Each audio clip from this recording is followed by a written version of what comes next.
Hello, and I'm here with Shad White, our State Auditor. Shad, thank you so much for joining us. Thank you, my friend. Appreciate you having me.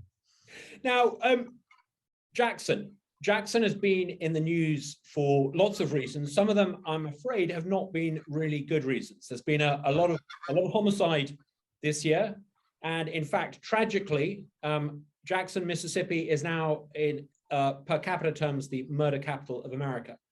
What do you think we could do about this? Well, first of all, you're exactly right. The numbers are staggering, and it's really heartbreaking when you think about the victims of these terrible, terrible crimes. So looking back, Jackson was the per capita leader in homicides for any major metro area in the United States in 2021. We've had a ton of homicides this year as well. Just this past weekend, a 5-year-old little girl was killed in Jackson. It's just tragic. You read these stories and your heart breaks for the families that are involved.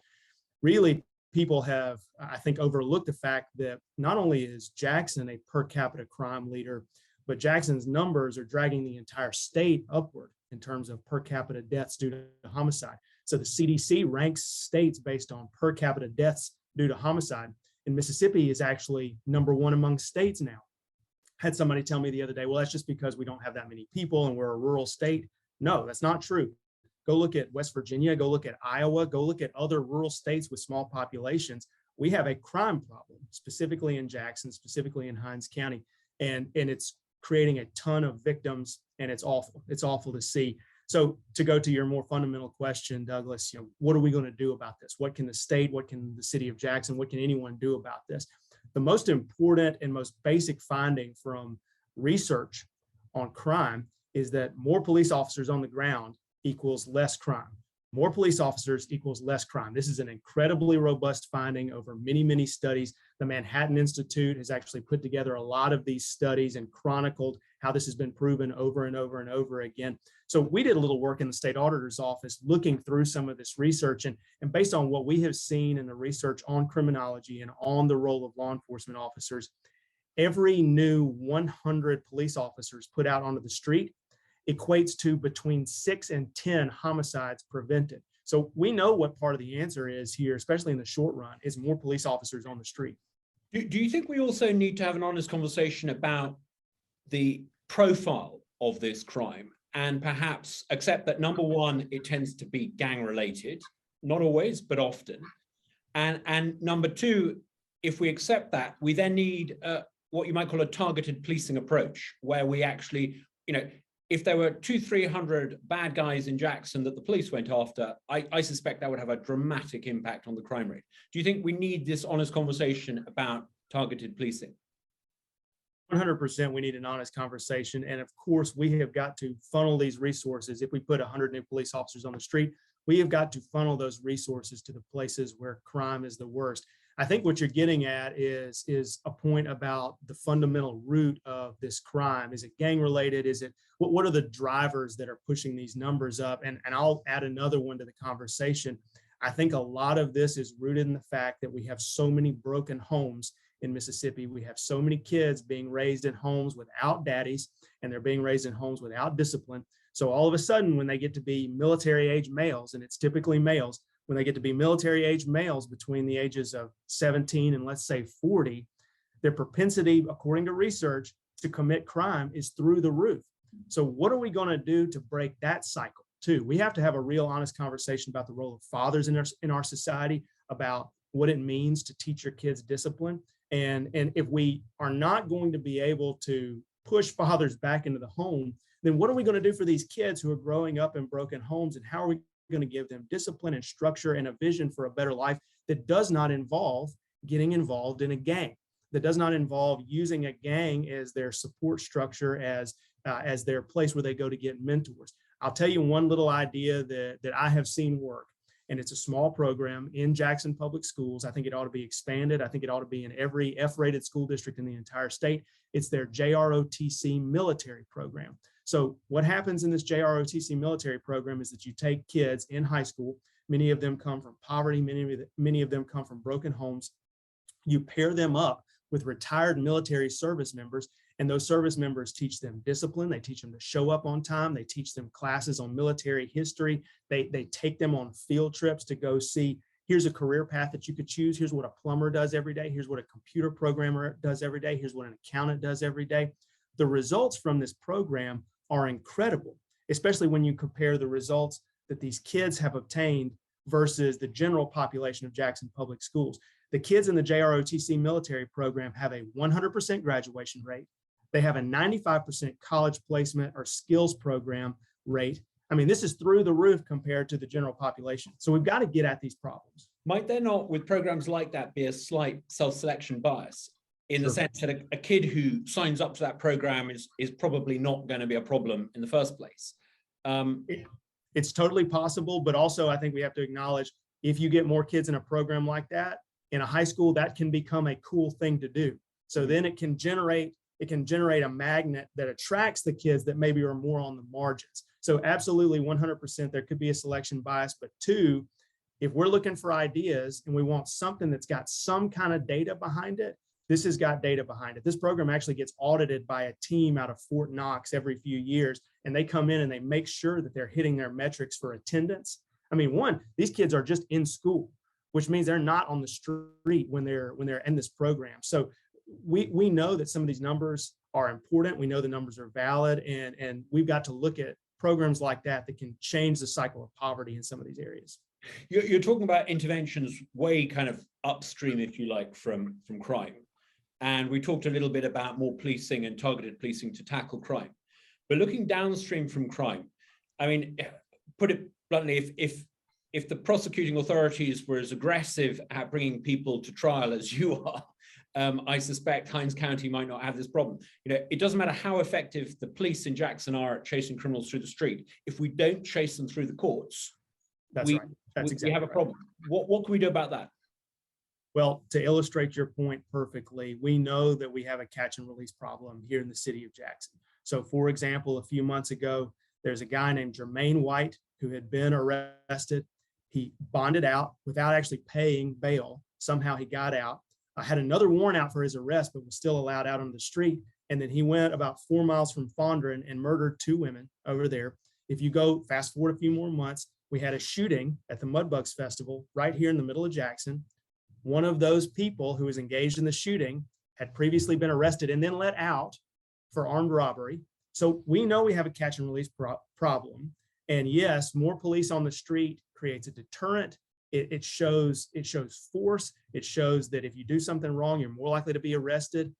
But also, once we arrest folks, we've got to push them through the criminal justice system and make sure if they're found guilty that they get held accountable.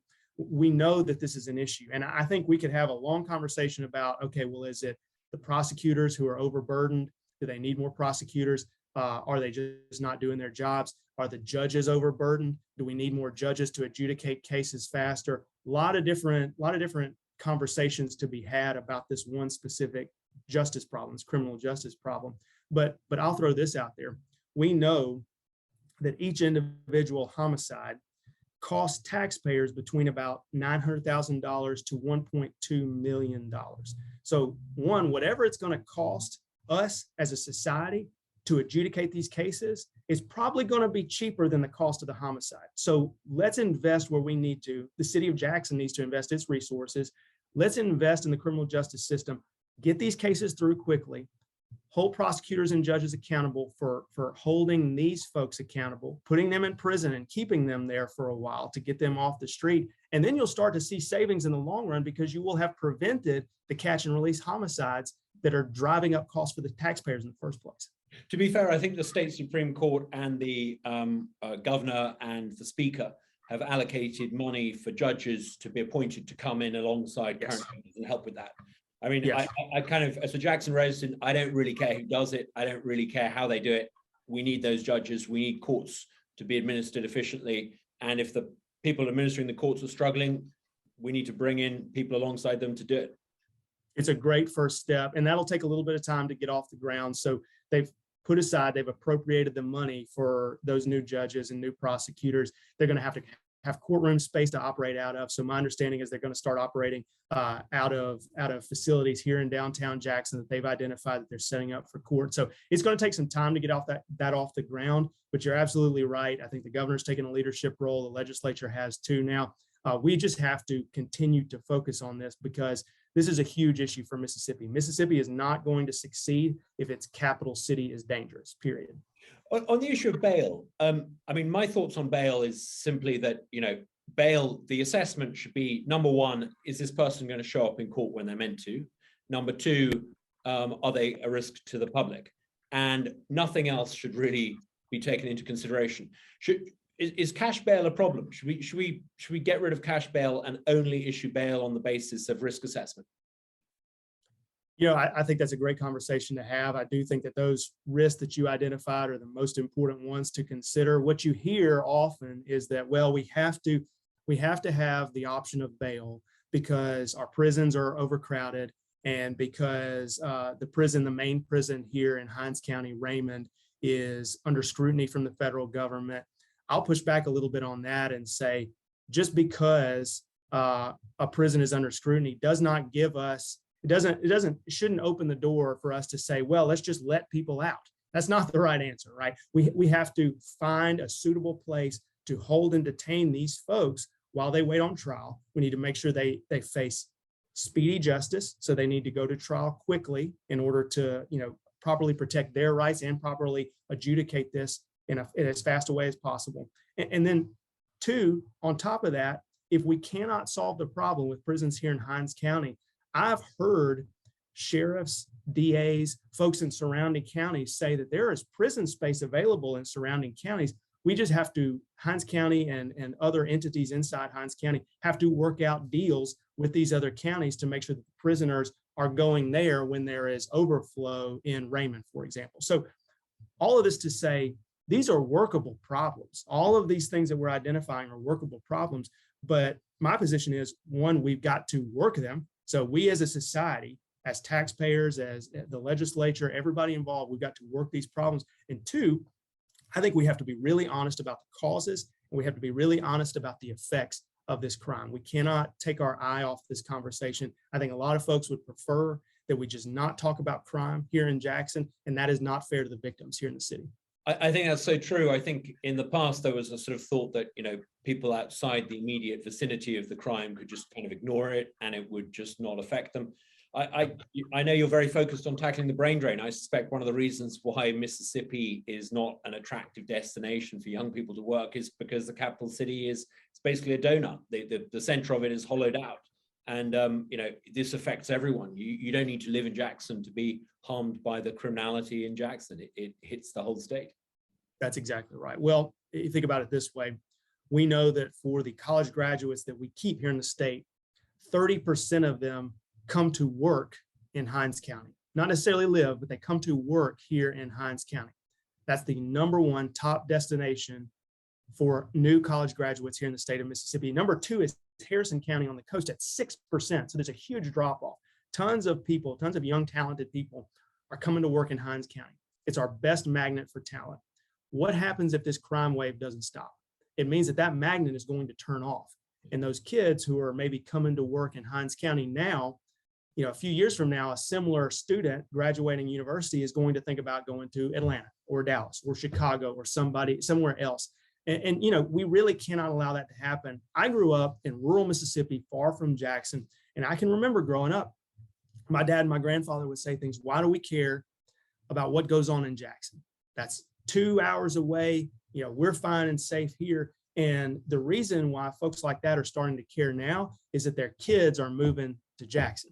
I moved to Jackson. My sister moved to Jackson area. So this is a huge problem for everybody. A friend of mine at the weekend just told me that they're moving to Austin. I mean, it's a real, it affects everyone.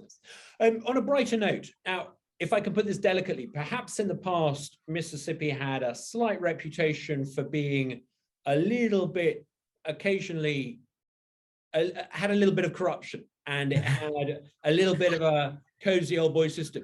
You are changing this. You are prosecuting people who misuse public money, and you've been doing this very aggressively. Tell me a little bit about this. What's inspired you to suddenly let in sunlight and expose all this wrongdoing? I mean, some of the cases you brought are quite extraordinary.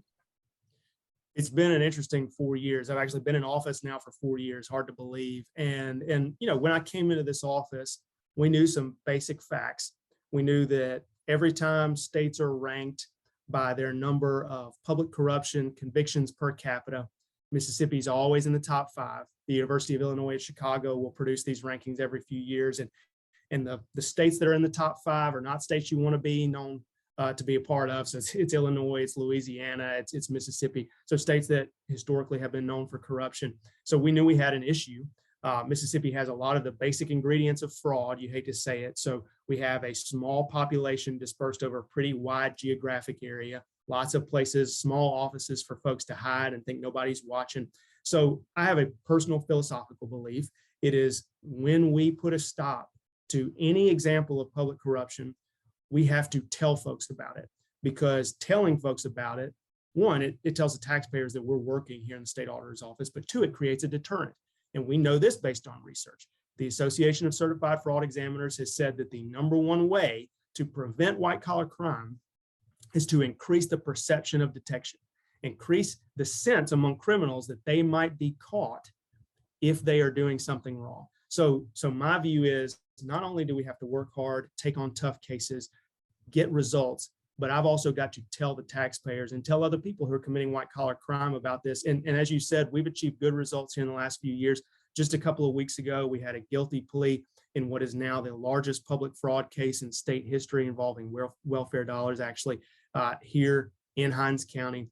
We just last year saw an investigation that we did result in the largest civil settlement resulting from any investigation in the Office of the State Auditor's history. Our defendants have been sentenced to hundreds of years of prison time. So we're just going to keep going. The thing to do now is to keep going. What, in the 4 years, what's been the most outrageous example of fraud? Is there one particular case where you thought, wow, this is a record? It's certainly our welfare investigation. And I have to be careful about how much I discuss it, because while 4 people have pled guilty in that case, 2 more are awaiting trial right now. And there's a gag order in one of those 2 trials. So I have to be careful about how much I talk about it, but I'll say, the basic facts that have been discussed publicly already. We did an audit and an investigation both, and identified about $96 million worth of misspent money. Some of that money had been taken due to fraud. And so we ended up arresting 6 individuals in early 2020. 4 of those have now pled guilty. The amount of money taken due to fraud, according to the admissions made in court by these folks who have pled guilty, is into the millions of dollars. And one, this is tragic because of the magnitude of the money. It's just a lot of money to have lost in Mississippi. But 2, it's tragic because this money is intended to go to the poorest people here in the state. And we all know, of course, that Mississippi has a high poverty rate. We have tons of folks who assume that money was going to those individuals, and it simply was not. So that's been the most noteworthy case that we've had in my tenure. But we also have these small cases, what you might call small cases, $100,000 here, $50,000 there, people stealing from entities out in Mississippi that really perform very important functions for society. Collecting water bills in order to make sure people have safe drinking water, community colleges that are training people to go into the workforce. Money is being stolen from these institutions, and we have got to do as much as possible to prevent that money from leaking out the door, because we don't have a ton of spare tax revenue lying around in the state of Mississippi. We've got to use every single dollar as effectively as possible. Yeah, sometimes people think white collar crime, when it involves public money, is a victimless crime, but as you point out, it's not a victimless crime at all. Not at all. People who pay not the at all are often the poorest Mississippians. Just quickly, you deal with white collar crime. I can't help thinking, if only you dealt with every other type of crime, we would have a lower crime rate in Mississippi. Is there any chance of that? Probably not. That would involve the legislature dramatically expanding my legal authority, which I'm not sure there's a ton of appetite to do. But I will say I would vote for that, but I'm the one Mississippian who doesn't get a vote. So we'll work on that too. The thing that I think comes out of all this work that we've been doing is taxpayers respond really well when you show them that you're just doing your job and you're working really hard and you're doing that job well, it raises the standard for everyone else, right? So I think that we've got some great DAs in the state of Mississippi, but by arresting folks and showing people that this is going on, it pushes the DAs to say, okay, you know what? They've handled their piece of it. The taxpayers appreciate it. Now they're demanding that I handle my piece of it. I think the judges are going to say the same thing. So yes, I think doing your job well sort of raises the tide for all boats around the state, and that's what I'm focused on. You know, it would be very easy, I guess, for me to go over and say, okay, now that I've started to work on white collar crime, will you let me handle election fraud too? And I'd probably get my hand slapped over the legislature.